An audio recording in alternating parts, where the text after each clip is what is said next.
Welcome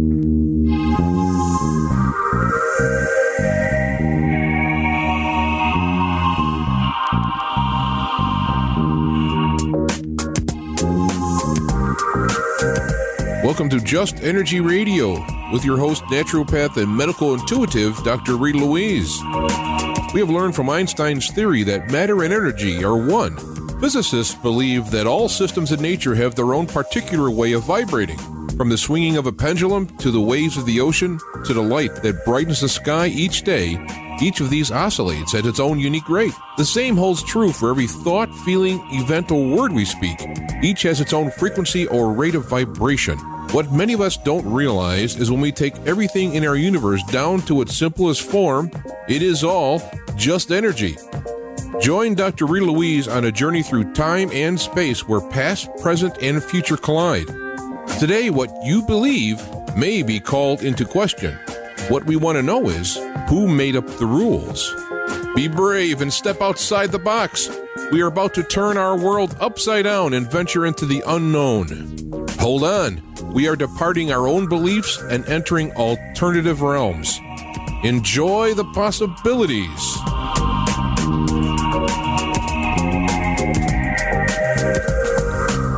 Hello and welcome to Just Energy Radio. I'm your host, Dr. Rita Louise, and thank you all for tuning into the show today.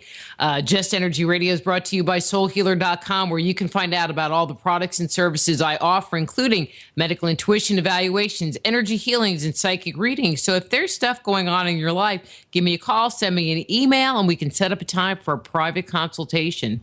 It's also brought to you by the Institute of Applied Energetics. That's www.appliedenergeticsinstitute.com, where you can jumpstart your intuition today with our new and improved, updated 50-page guide that you can download free off the website. That's www.appliedenergeticsinstitute.com. And I just want to do a shout out to the people that have donated some money to keep this show going. I mean, I really don't like being out there going, donate to the show. But if you slip us a couple of bucks, I am going to acknowledge you. So I just want to thank the people that have sent some money to the show, because we like it. We like it. Anyway, we're going to have a great show tonight. In the first hour, we're going to be speaking to Gary Wagman about his new book, Your Yin Yang Body Type. In the second hour, we're going to be talking to Chef AJ about eating healthy. Let me tell you a little bit about Gary, Dr. Gary, and bring him on the air.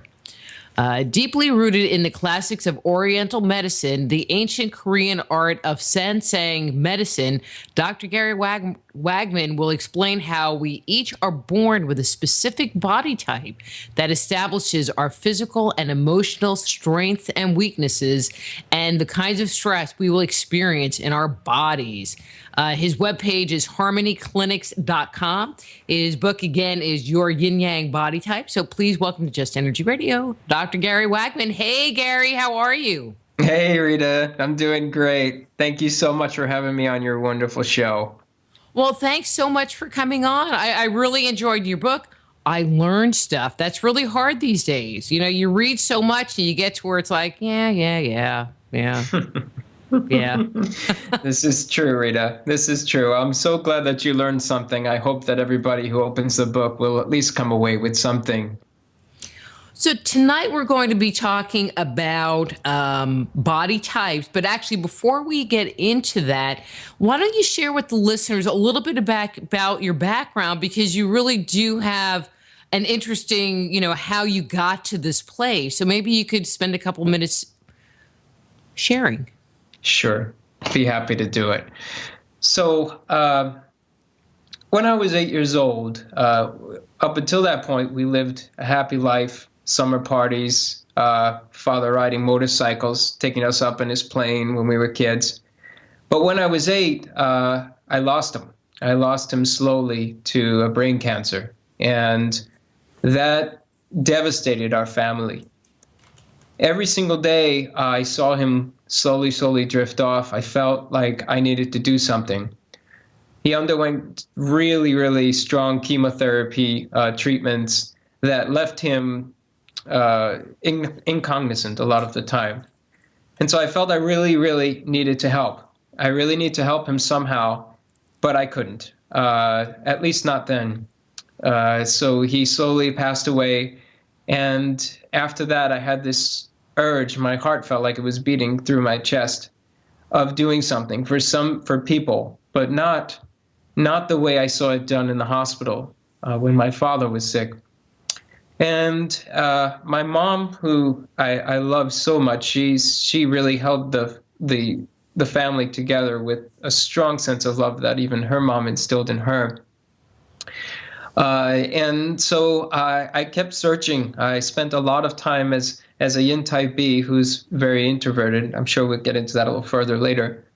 But I felt the need to be by myself. So I spent a lot of time in nature.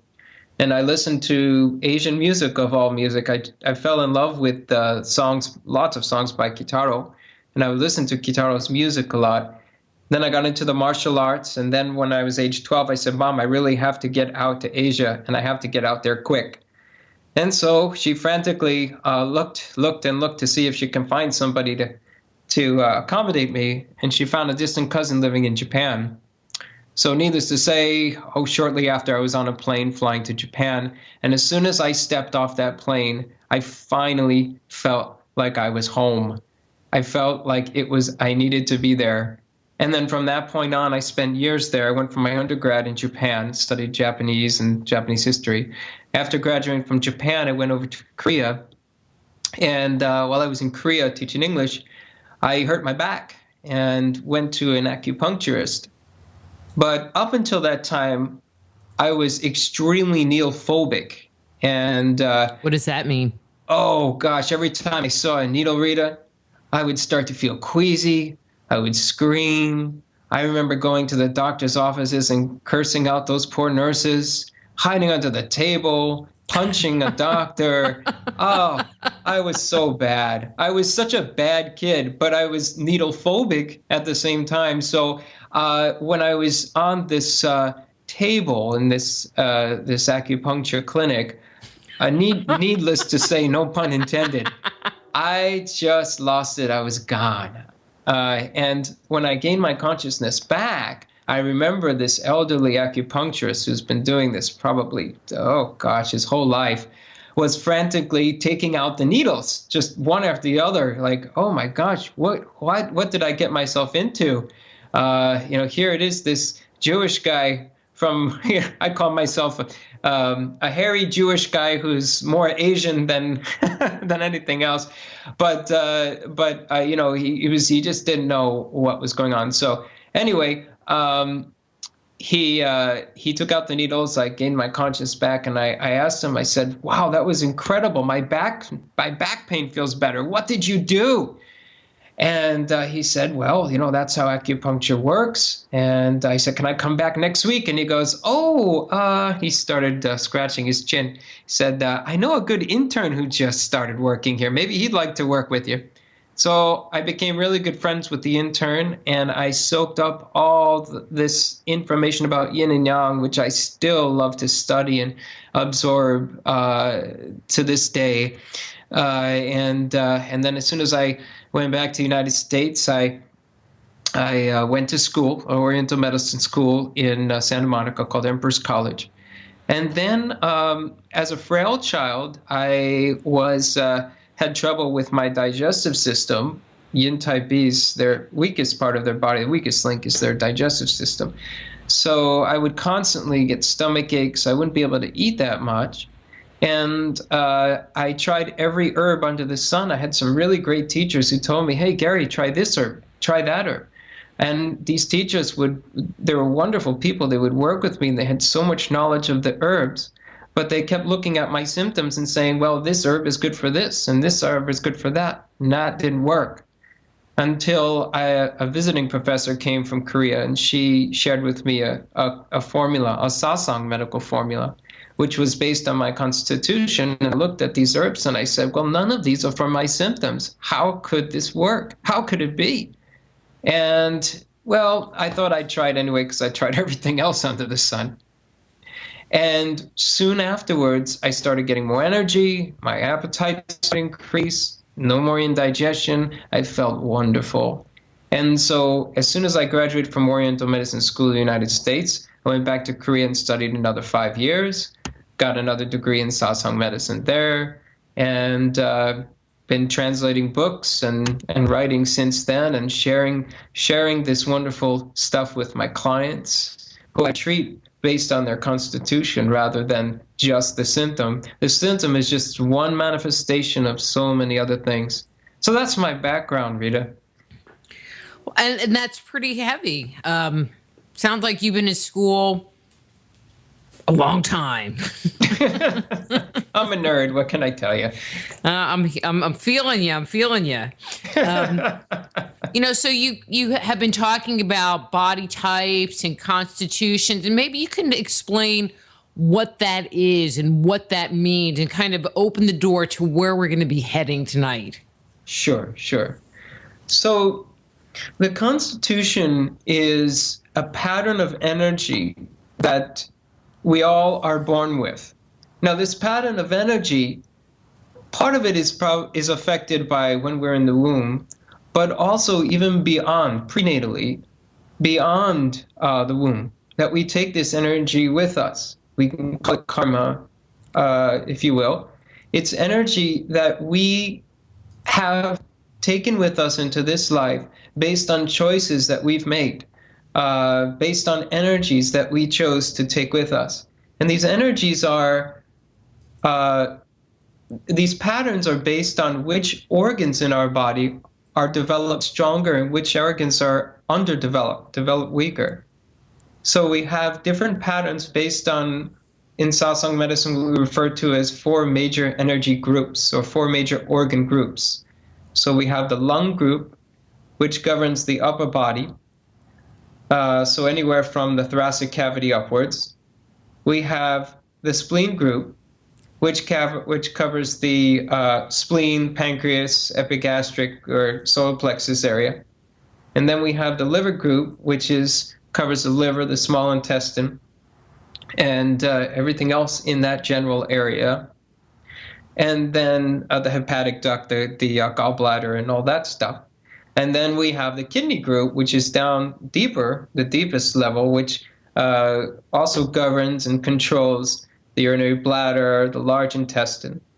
And so we each will be born with a different system based on the choices we make. And the choices we make control how each one of these organs function. So the lung system, for example, correlates with sorrow. So those of us who are born with the stronger lung tend to do everything based on the emotion of sorrow. So if sorrow is in balance, maybe it'll be used to express compassion. If sorrow is out of balance, it will lead to depression. And this body type also, if sorrow really gets out of hand, if they have this abundance, this extreme sorrow, then it turns into anger. And that's extreme anger. And so the spleen system correlates with anger. And so the body type that's born with the strongest lung, they're referred to in my book as the yang type B. In Korean, it's the Taeyang body type. The body type born with the stronger spleen is the So-yang, which is the yang type A. In my book, we talked about the yang type A. These guys, everything is based on anger. Anger could be productive. Anger could lead to action, taking action for the rights of others or the rights of oneself, speaking out. And so, but this anger can get out of control, and it also correlates with sorrow. So if it gets out of control, it turns into extreme sorrow. So the yang type A and the yang type B, their emotions can flip back and forth. Now, if we get to the strong liver, we're in the yin types, because yang correlates with the upper body and the yin correlates with the lower body. So those of us who are born with a strong liver system, they tend to radiate towards joy. Now, this is also a very interesting concept, because joy, if we choose to be joyful, most of us would say that that's a wonderful thing, but sometimes we can crave joy. And the yin type A, who's born with a strong liver, because they radiate towards joy all the time, they tend to crave it. And when they crave it, things can go wrong. If they don't feel joyful, for example, they're working really hard at a job that they don't like and it's not allowing them to feel joy, then they will crave it and sometimes go to extremes to sort of get it, like to choose drinking, for example, or to just say, to heck with everything, I'm just going to give up. That's it. I don't want to have to deal with struggle anymore. And then the last body type is the yin type B, and they're born with a stronger kidney. And the kidney is comfort, calmness, complacency. They're the most yin of all the body types. So they look very calm. That's a very yin aspect, whereas yang is very active. And so the yin type B will always radiate towards calmness. But if they try so hard to feel calm, that can cause other issues, like fear and anxiety, because they can't reach their calmness. They can't reach their mother nature. And so these are all natures or characteristics that we all have, and we are born into this life with these characteristics. And they control our every move and our every physiological and emotional function. The kidneys, for example, also are like the body's air conditioner. They have so much cold in them. So the yin type B is cold all the time, whereas the spleen is the body's heater. So those of us who are born with a stronger spleen tend to be radiate towards heat, or even if they don't feel hot in the summertime, they have a tendency to get sick versus in the wintertime. So these are all aspects that control our physiological functions, but they start from the choices that we made either in a previous lifetime or before birth, and we take with us, and they control our every move. But we can keep them in control the more we balance these emotions, the emotions of sorrow, anger, joy, and complacency. Can these traits be, and I hate to say passed down through a family, but can there be like a family programming where, maybe my mom was always in sorrow, and so I pick up that characteristic even though it is not my soul energy? Absolutely, Rita. Absolutely. We are affected by others around us. We're affected by our environment, and we take on energies from our environments. So a lot of the time, we will take on the energy from our mom or from anybody around us when we're in the womb, and that can change our body type. That can form our body type. Also, if we talk karmically, even prenatally, if we are influenced by, or if we are born into a certain family, there's probably a good reason for us to be in that family, because we can grow from the energy of our parents, from our sisters and brothers. And so, yes, there is definitely significance, influence of our family members. But Rita, for me, for example, both my mom and dad are yin type A's. I'm a yin type B. And then I looked at my family tree and saw, wow, my grandpa was definitely, based on the way he looks, the way he's, his characteristics, was a yin type B. So it may have skipped a generation too. So there's likely a connection here between influence and genetics and everything else you can possibly imagine, which comes when it comes down to environmental influence. Well, and I just want to follow this trail because I think it's kind of interesting. Have you found in your work, individuals that this is the case, where they're reflecting something that's really not their energy, and once they have the realization that they're not carrying around their sorrow or they're not carrying around their own fear, that they're able to relieve their health symptoms or come back into balance in a different way, or et cetera, et cetera? Yes. I had a client the other day come in and say, "Oh, doc, I have so much anger. I'm angry all the time. And this anger, I can't be around people. They just anger me, and I don't want to show them my anger." Well, she comes in with this radiant smile, and this sparkle in her eye that makes me feel like she's quite a joyous person. And so the yin type A, for example, will radiate towards joy all the time. And when they can't reach their joy, these other emotions pop up. And then we think, for example, gosh, I must be angry, I must be this. Or other people will say, you look angry, or, you must be so angry. This might not be the underlying emotion. So what we talked about, this client and I, is what is stopping you from joy? Because there were so many other hints that she was a yin type A, for example, physiologically, her body shape, her habits that she has. She's really good with her hands, which is a very yin type A. She's very group oriented, which is extremely yin type A. It's called dangyo. It's a property that the yin type A's are born with, very, very cool characteristic, sometimes get them in trouble. But anyway, for the most part, it's pretty cool being able to associate well in groups. But so we talked about what's stopping you from your joy, what's stopping you from bringing out your true nature. And then she talked about that, and we found out that it wasn't an angry nature that she has, it was anger that she was displaying. And there's countless numbers of examples of that, where we carry with us emotions of the moment. But the more we know our body type, the more we know what underlies all that. It's called the che aspect, or the internal, non-manifest, latent aspect of who we are. That's what Sasang medicine helps us bring out. Excellent. And I know I'm asking a lot, but I'm hoping you have done this in the past on interviews or whatever, or, in giving a presentation.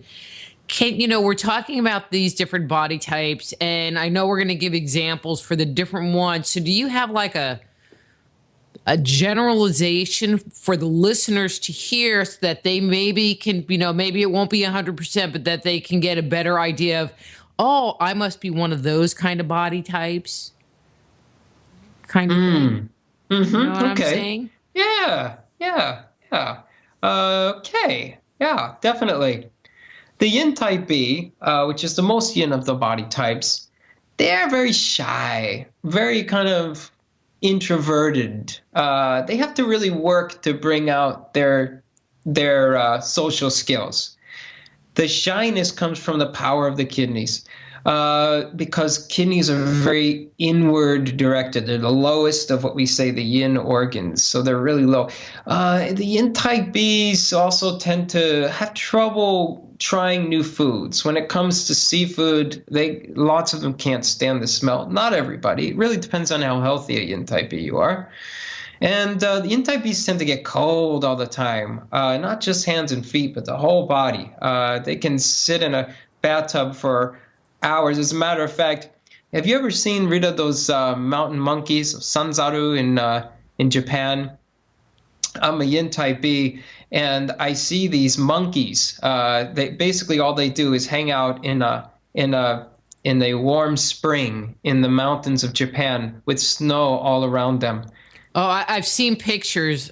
I've definitely seen pictures. Gosh. But they're like hot springs, right? The hot springs, yeah, hot springs, right. I mean, it's not just the water, it's the hot springs. Oh. Yeah. And the cold all around you, and you look at the cold and you go, you can't get inside of me. That is a yin type B's dream, or at least it's my dream. I look at that and I go, heat, please get inside. I want you to soak in to the core of me, because most of the time it only gets, skin deep. So that's a yin type B. The yin type A's, they are a little bit more open. They're very group oriented, which can get them in trouble. Like I said, they tend to be the religious type. They tend to be the followers.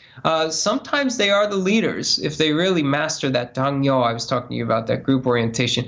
Their food, they love food. Food is more of a social thing for them in groups, of course. They tend to be a little bit more round, and fat tends to accumulate in their abdomen, if anywhere, first, although there are skinny yin type A's for sure. And yeah, the yin type A's, they if they do drink, they can drink any other body type under the table.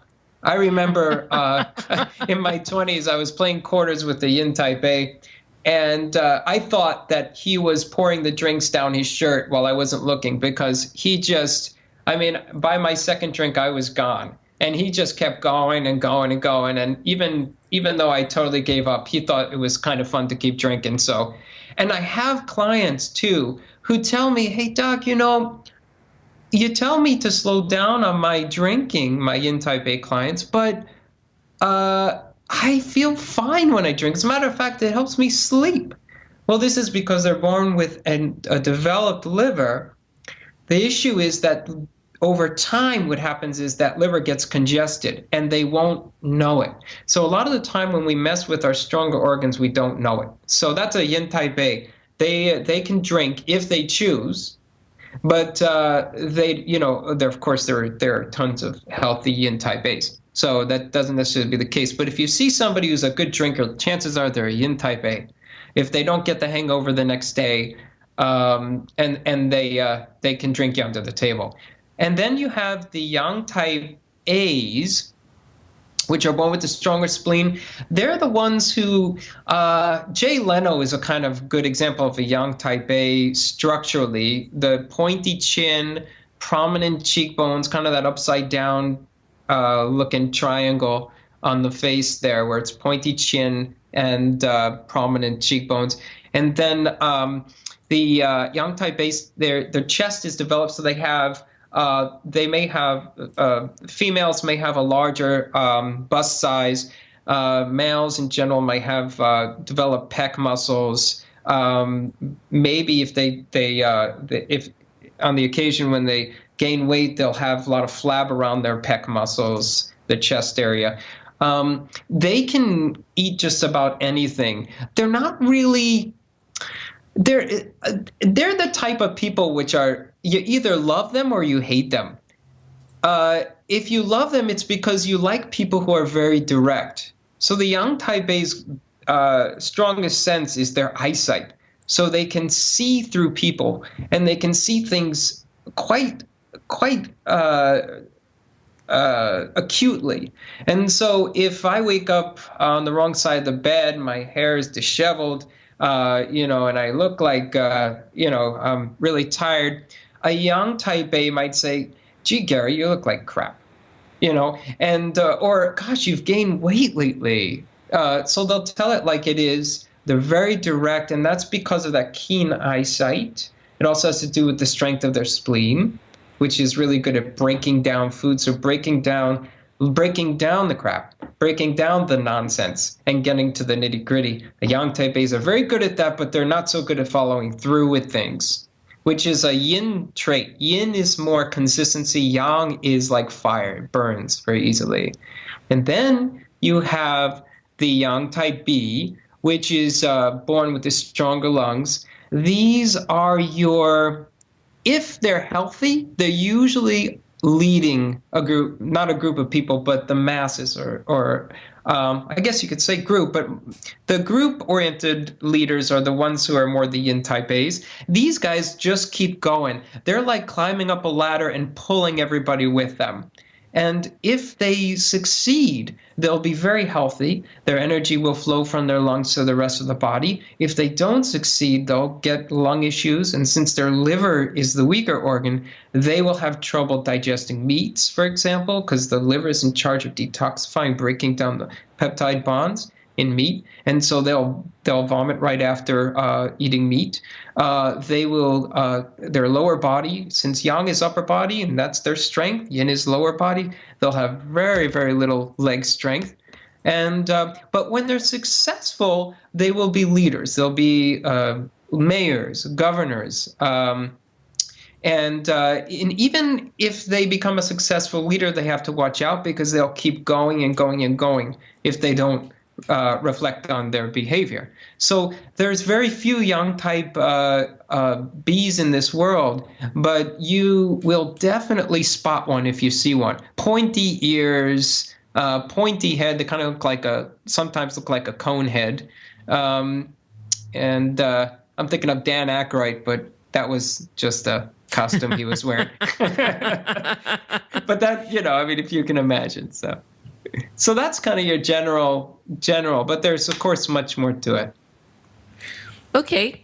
And one of the things that you keep mentioning is this emotional part. I thought we were talking about the body. Why do you keep bringing up emotions mixed in with this whole thing? That's a good question. Well, because in Sasang medicine, the emotions or the decisions we make are really at the key or at the core of our health, of our physical well-being. So Sasang medicine is just as much of a philosophy as it is a medicine, meaning that we have herbs that go to the heart, go to the lungs, go to the spleen.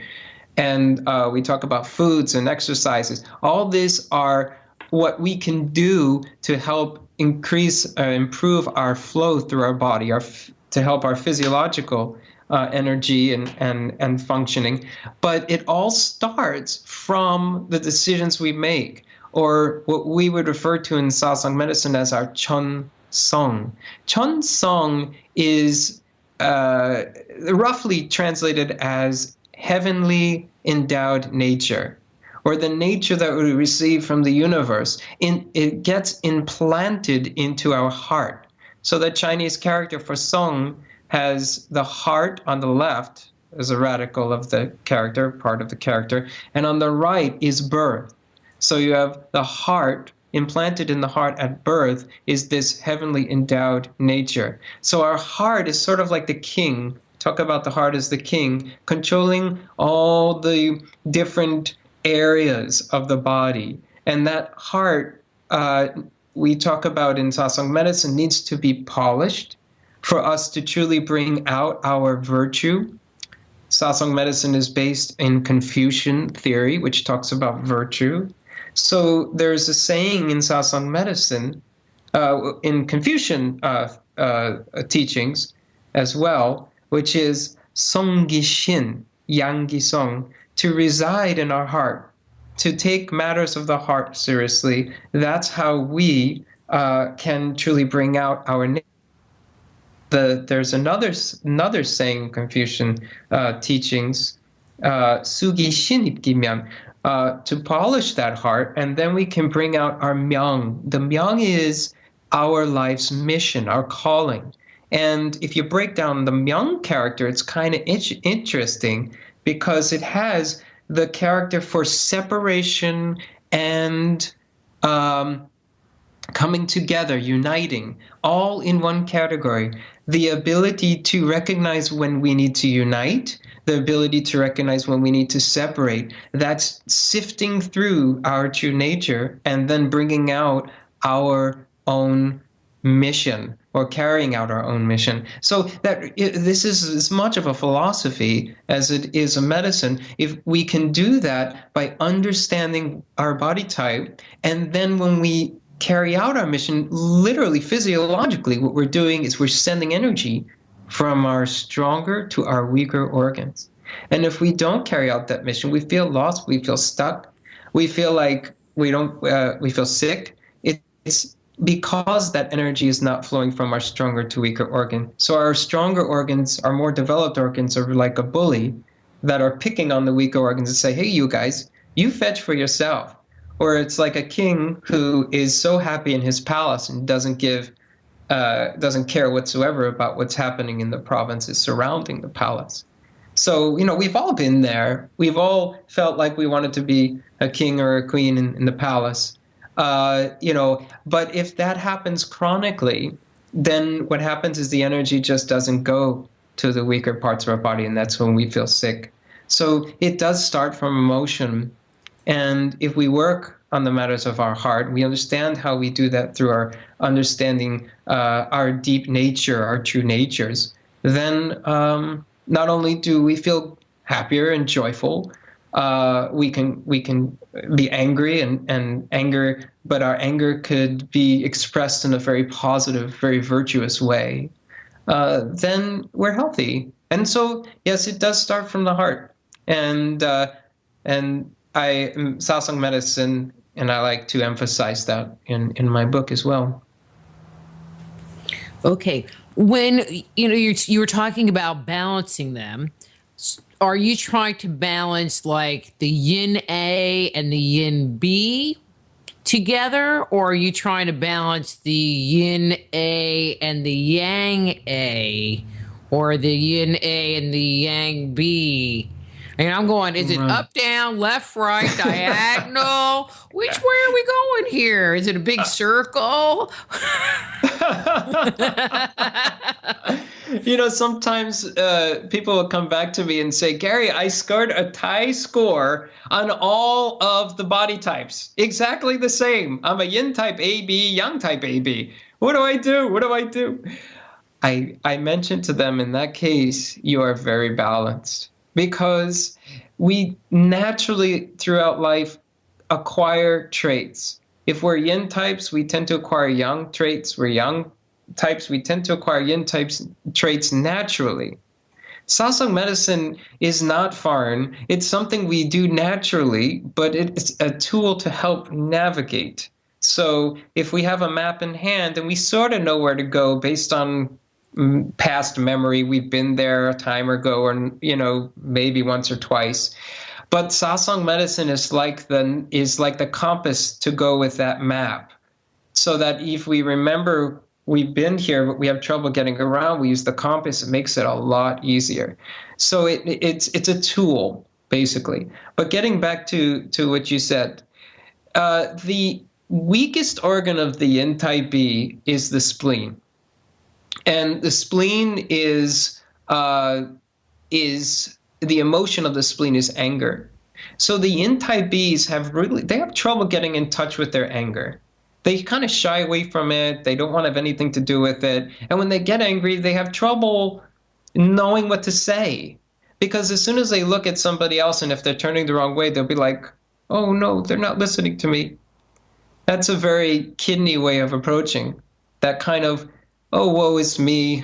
So maybe it's not worth it. I'm going to go back into my little space. My frog I say it's like a frog in a well. Go back into my well and be happy there. So, and then the yin type A's, their weakest organ is the lungs. Their strongest one is the liver, which is associated with joy. Talked about joy before. So they want to be joyous all the time. And sorrow? Forget sorrow. I don't want to be sorrow. Clients come in and day out feeling sorrowful. And I mentioned a lot of the time to them, of course, in extreme cases, this might not be the case, but sorrow is a good emotion. Let it out. Let it out, express it. And behind that will be another emotion, will be the joy. Just like after that last tear, all of a sudden, or after that last day of pain, all of a sudden that joy just breaks through. So the yin type A has to get in touch with that sorrow a little further, and then you have the yang type A, which weakest organ is the kidneys, which is calmness. So the yang type A's are up, go, and they just want to accomplish, to achieve, like a fire, just swallowing everything up in its path. Well, this calmness, if you mention to a young type A who's very active, how about some meditation? They'll say, I don't know how to meditate. I just don't. It's not worth it. And then you have the young type B, whose weakest organ is the liver. And with all their sorrow, they have so much trouble getting in touch with joy. And so bringing in a little joy, have a little fun, take some time off, enjoy yourself. And so yeah, in a sense, we have to work on the emotions, but we can also do this through acupuncture. We can do it through meditation. We can do it through qigong, which is hands-on, or medical qigong, hands-on, moving the energy from one organ to the other. We do it herbal therapy. Uh, Foods is the first line of medicine, first step to go when it comes to trying something. So yeah, it can be done in many, many different ways, but ideally it's balancing out a body type. Even the yin type Bs have, because they're so introverted, have trouble with the yin type A getting in touch with groups, for example, or feeling comfortable in groups, which is another yin trait. It's just that they haven't, if they don't work at it, they don't develop it naturally. So it's scoring, getting that tie score on all the body types that actually shows health and balance. I guess I'm going to have to redo the test and maybe lie a little bit here and there so I can do better. Yeah, that's it. That's it. Well, let me tell you, Rita, something very interesting. And the one thing I got out of chemistry, I was never really good at the sciences, but one thing I got out of chemistry was that when you study the element groups, you have group 1 through 7 are active elements. They're constantly trying to achieve valence, gain another electron in their outer shell. So they achieve this sense of fulfillment, this balance and harmony. But group 8 is the last group, and that is the innate elements. They no longer can function. They no longer have any interaction with anything else. They're dead pretty much. So, but group 1 through 7 is constantly trying to get there, constantly trying to fill in their valence. And then when they finally get there, they're dead. Or their innate elements. And that's the way, when we think about what it is to be healthy, what it is to be balanced, we're not talking complete balance. If you have, complete equal flow from one organ to the other, you don't have movement. If you look at the Tai Chi symbol, you have yin going into yang and yang going into yin. They blend into each other. They move into each other. It's a dance. Yang pushes upwards, yin downwards. They're constantly dancing, and that's what makes flow. So it's okay to have some imbalance. It's okay not to be completely balanced, but trying to achieve it along the way. There's beauty in that. Now, understanding more about ourselves, our unique qualities. It's okay for me to be introverted. It's okay for me to want to escape to the mountain after having a busy day at work. I didn't know that before I knew my body type. Kept thinking there was something wrong. Whew. Now I feel better.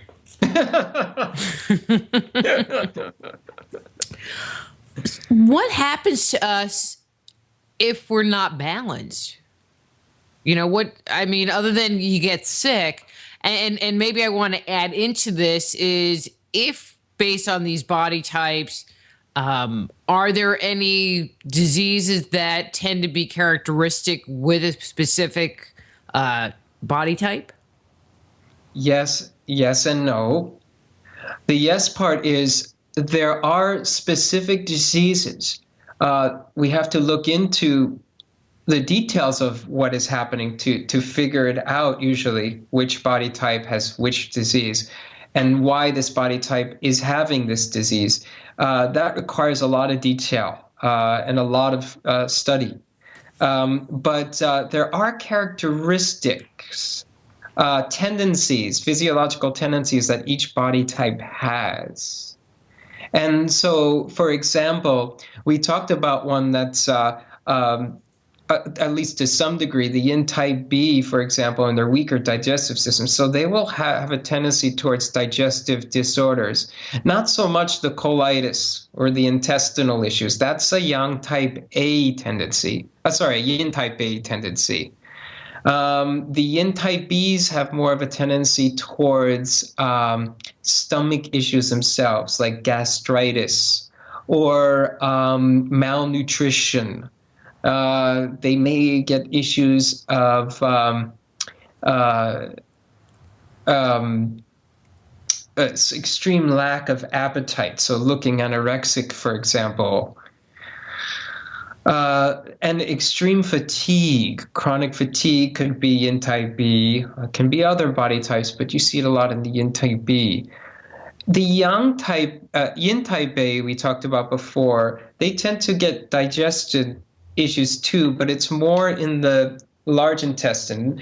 issues like diverticulitis or diverticulosis, colitis, Crohn's disease, because their transitory time, the time it takes for the bowel to go from the small intestine to large intestine, takes a super long time. The yin type A's tend to be more absorbent than they are good at excreting, getting rid of things. And so if the yin type A has a good bowel movement or several bowel movements a day, or sweats pretty often, even if they have sweaty palms all the time, it's significant. It means their body is releasing. That's another reason why the yin type A's, if they have sweaty palms all the time, they realize that this is their body type and they're releasing heat from their liver. They'll feel comfort in that, for example. And if they want to work on that, well, we can work on releasing heat from the liver. And then so they tend to have more circulatory issues and lung-related issues. The yin type A's tend to have more lung-related issues because they have a weaker lung. So they tend to their colds tend to take longer to overcome. They tend to develop this sort of incessant cough that never seems to go away after they've overcome the runt of the cold. And then you have the yang type A's, for example. They're born with the weaker kidneys, so they may have difficulty with urination. They may have dysuria, difficulty eliminating. They may have the total opposite. They have urinary incontinence, so they can't control the urine. The kidney itself may become inflamed, renal inflammation. They may tend to have a tendency towards kidney stones, for example. And the kidneys are in charge of our reserve energy. So they may feel at the end of the day exhausted. So they may collapse in the evening from utter fatigue. And then you have the yang type B, the last of the four, which is born with a weaker liver. So they can develop toxicity issues. They tend to have higher toxic mercury levels in the blood, for example. And they also, being so young, they don't exhibit as much symptoms as the other body types do. So a lot of the time, even though there's a lot happening inside their body, they don't recognize it. Yang is one of those energies that just keep going without looking inwards. Looking inwards is a yin trait. So yes, they do have unique symptoms and signs for each body type does have its own unique symptoms and signs, but it gets very, very tricky because sometimes, for example, if the yang type A, which is born with a stronger spleen, and the yin type B, which is born with stronger kidneys, they catch a cold. They may exhibit initially the very same signs and symptoms: sneezing, coughing, phlegm issues, but they would be treated exactly opposite. So, for example, the yin type B needs herbs that will warm up their body because their stronger kidney is like the air conditioner of the body, it just cools it down. The yang type A has a stronger spleen, which is like the heater of the body. So they need herbs to help cool that down. And almost instantaneously, if you grab it at the core, you figure out exactly what's happening, then the herbs work much quicker. If we don't, then what happens is the symptoms will just linger on, or they can even get worse. Well, that's not good. Yeah. Then they need to call you up and say, hey, what do I do? Yes, they do. And I'll be like, okay, I think it's time to close. Like, no, I'm just kidding. Yes, that's right. That's what I devoted my life towards, helping people discover and understand their bodies. That's right. And we have I have to look at the clock. We're 9:50. We have just about 10 minutes left. This is going way, way, way, way too fast. I have too many questions. Let me ask you this question now versus saving it toward the end. Do you work with people over the phone or via Skype? Your interview was the very first one I've done through Skype, and I have to apologize. I had a little trouble setting it up. So I haven't done that before, but yes, I work through the phone, but I also need more information than what a phone can give me, like pictures. I have to look at a picture of the tongue, the front, the side of the body. See, that's the joy of Skype, because you can do the video Skype. Ooh. We'll talk after the show. We'll talk Yes, after. you sold me on that for sure. And so it's harder to do over the phone. I prefer to work face to face. Touching is a wonderful way. I check the pulses, and that gives me a lot of information. But I have done so in the past, and I've helped people quite a bit in the past working long distance. Okay. I mean, I think you have great energy. I think you're a really smart guy, and so I would work with you. So I'm just, I wanted to make sure that, if that was something that you were open to, that the listeners would know. And if they wanted to contact you, let's just do this right now too. If they wanted to contact you, sending them to your webpage, would that be the most appropriate? Yes. Yes. I have a webpage which has a way to contact me. It's sasangmedicine.com, SASANG, NancyGary.com. And on that is a contact page, and also lots of information about Sasang medicine as well, too. Okay. All right. Back to my questions. Go for it. Since you called me a nice guy, I would let you ask me as many. Everything.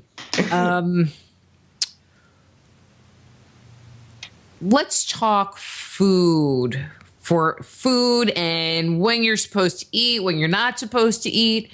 One of the things, like the next interview I'm doing is a woman who is a vegan, and she's really big on unprocessed.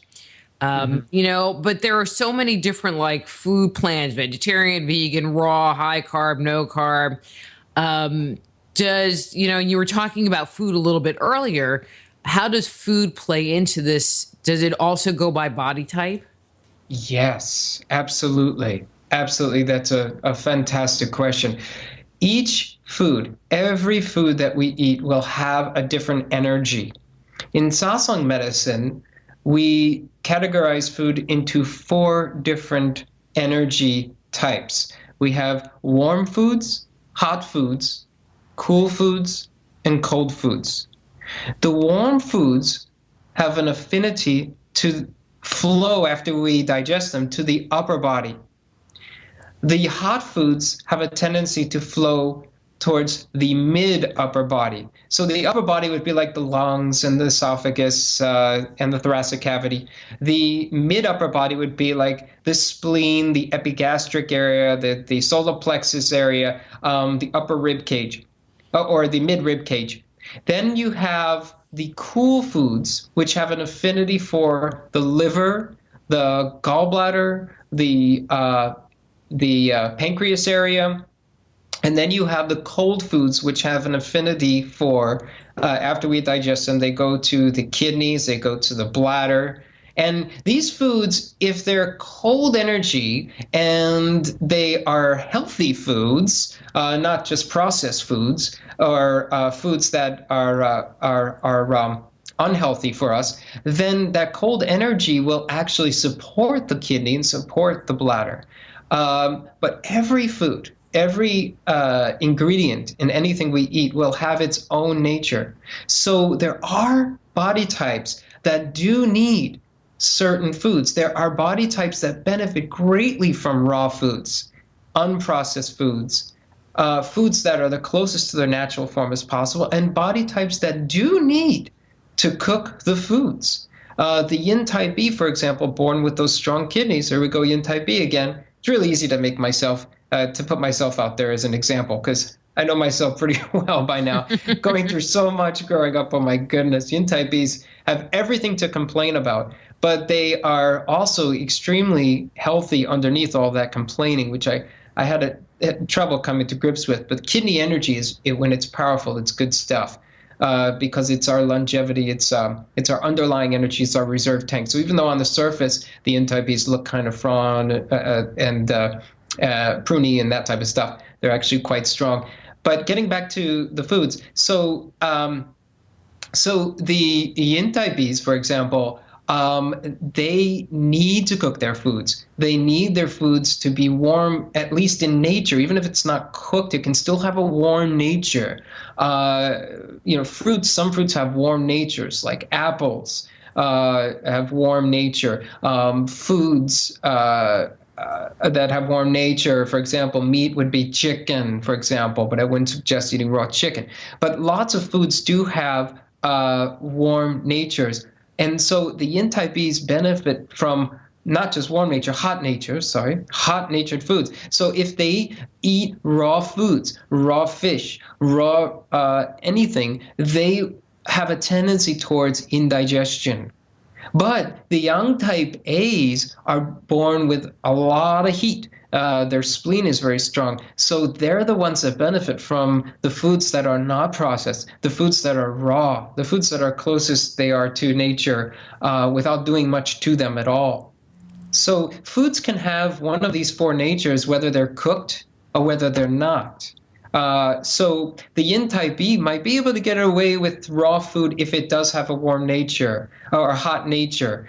For example, raw ginger. Ginger has a very hot nature, so they can get by with raw ginger. They can get by with other foods, peppers, bell peppers, for example. They have warm to hot natures. They can get by with those type of foods, but for the most part, their foods need to be cooked. And for the yang type A's, for the most part, their foods, they benefit from raw foods. So it is very body type specific based on these four major energies. Excellent. And so usually when we get to this point in the show, I go, well, is there some place where people can start? But I don't want to say that we're all over the place, because we're not. I mean, we're being very specific, but people really have to understand who they are and what their nature is before they can really take action. Right. And that is a process. So Sasang medicine is not for the faint at heart. It is for those of us who want to make an effort to understand more about what we're going through in our lives, understand more about how and why we react to certain things in certain ways, and just want to dig deeper along their spiritual journey. It is a very challenging process, but equally, if not more, rewarding. How does this compare to something like Ayurvedic? I can never say that word. Ayurvedic medicine. Ayurvedic medicine. That stuff. Yeah. Yeah. So it is very similar. The Ayurvedic medicine, they talk about the, forgive my pronunciation, so here you go. Here, I'm with you there, Dr. Rita. Okay, we're all good. Prakriti, I think it's called, which is constitution in Sanskrit. And they talk about the three doshas, the Vata, Pitta, and Kaphas. And they talk about how we all have one that might be predominant versus the others. So there is a lot of talk in Ayurvedic medicine. The difference is, I think, the detail or the connection we talk about between yin and yang. So, for example, when we talk doshas, we're not necessarily talking about, okay, if you have more of kapha, you're going to have less of vata. In Ayurvedic medicine, you can be a kapha vata. But in Sasang medicine, we talk about yin and yang. If you have more yang, you're going to have less yin. You have more yin, you're going to have less yang. So the organs have these direct correlations with each other. The upper body and the lower body have a direct correlation with each other. So it's just based on a different idea, different concept. And but nevertheless, Ayurvedic medicine is beautiful and has a very rich history. I hope to get into it myself further sometime. Well, okay. Well, I'm looking at the clock, and the music is going to be coming up in like a second. So why don't you share again your website for the listeners if they wanted to get a hold of you and where they can get your book very quickly. Sure. It's sasangmedicine.com, SASANG medicine.com. And my book is available on Barnes & Noble's, Amazon, and especially, if you would, to support my publisher, innertraditions.com. And other places, too. Check your local bookstore. Yeah. Those are the best places. Gary, you're great. And thanks so much for coming on the show and sharing everything. Oh, it's a pleasure talking with you, Rita. I hope we have more opportunities in the future. That sounds great. So I'll talk to you later. Take care, dear. All right. Bye.